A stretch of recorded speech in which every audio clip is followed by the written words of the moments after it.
A different tale of humanity and alien kind unfolded in the frost-kissed reaches of the Outer Rim, where stars were mere whispers in the vast icy expanse. The story of Captain Ethan Addams and Virela, the Neskari slave, had become a legend, a shining example of optimism in a galaxy torn asunder by war and oppression. Their names echoed through the nebulae, carried on the wings of stardust and sung by the bards of a dozen worlds. Yet, in the cold, unforgiving frontier, a new chapter was about to begin, one that would test the very fabric of their bond and redefine the meaning of freedom.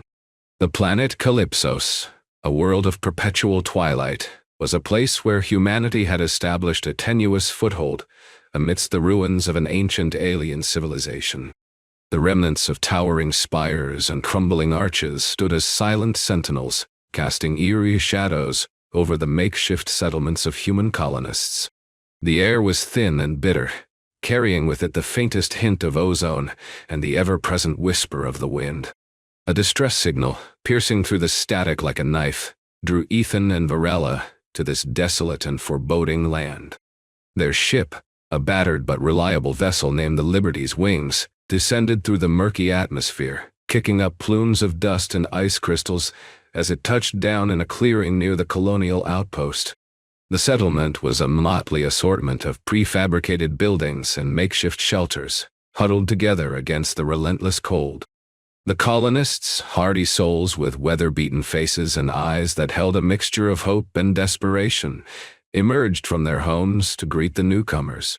Ethan, his battle-worn armor replaced with a functional but plain set of gear, stepped out of the ship, his breath misting in the frigid air.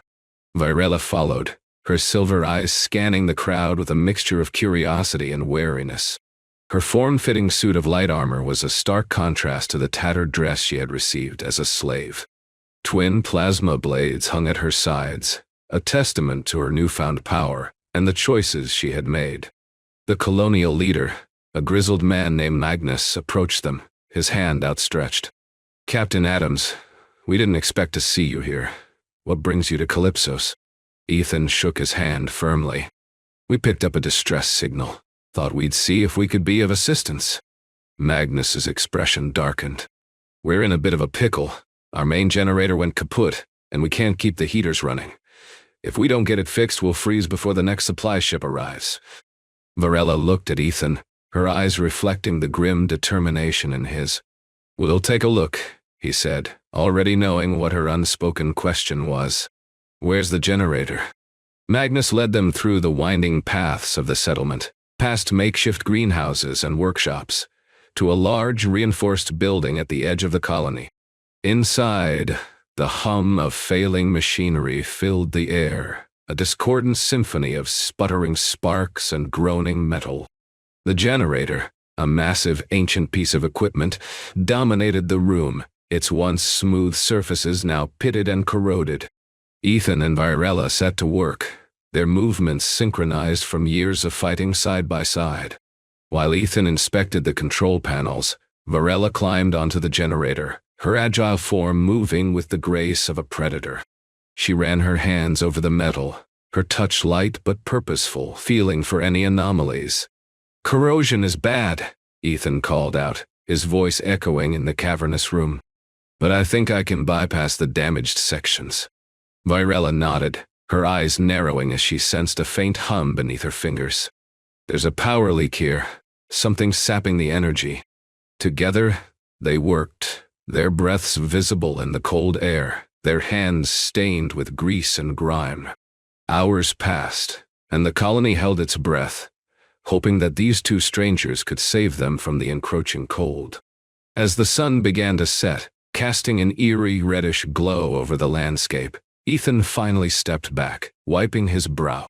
"That should do it," he said, his voice hoarse with exhaustion. "Give it a try, Magnus." Magnus flipped the switch, and the generator roared to life, its hum steady and strong. Cheers erupted from the colonists outside, their voices carrying on the wind, a chorus of relief and gratitude. Ethan turned to Virela, a weary smile on his lips. "We make a good team." She returned the smile, her silver eyes softening. "Yes, we do. But their respite was short-lived.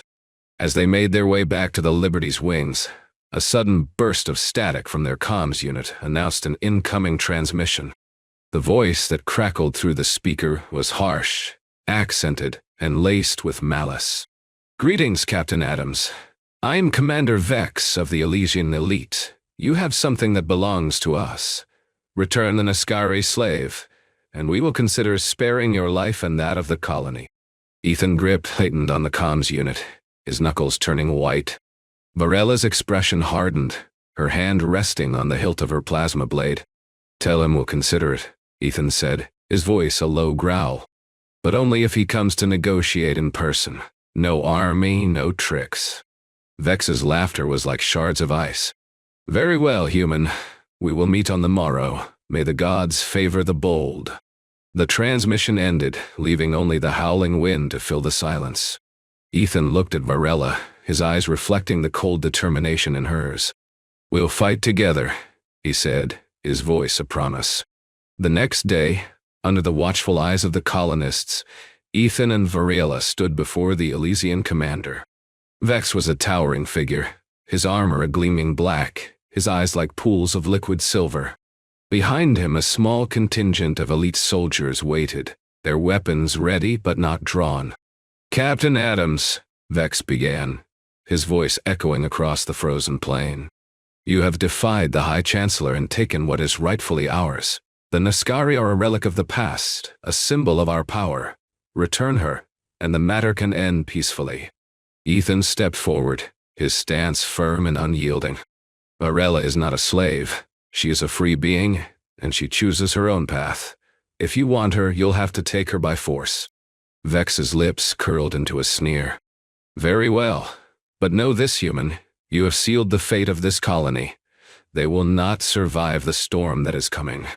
With that, Vex turned and walked away, his soldiers following closely behind. As they disappeared over the horizon, Ethan turned to Virela, his expression grave. "We need to prepare," he said. "They won't attack openly. They'll use guerrilla tactics, pick off our supplies, and cut our communications." Virela nodded, her mind already racing with strategies and countermeasures. "We'll need to set up defenses, booby traps, and create a perimeter. And we'll need to rally the colonists, teach them how to fight."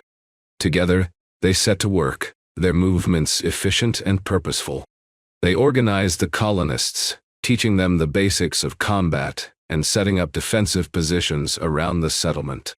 The atmosphere was tense, the air thick with anticipation and fear. As the days turned into weeks, the Elysian attacks began in earnest. Supply ships were intercepted, communications were jammed, and patrols were ambushed. The colonists fought back with a ferocity born of desperation, their resolve strengthened by the presence of Ethan and Virela. One night, as Ethan and Virela stood watch, their breaths misting in the cold air, she turned to him, her eyes reflecting the starlight. "Why do you fight, Ethan?" she inquired, her voice barely audible over a whisper. "For me. For them?" He looked at her, his gaze steady and sure. "I fight for choice, Virela.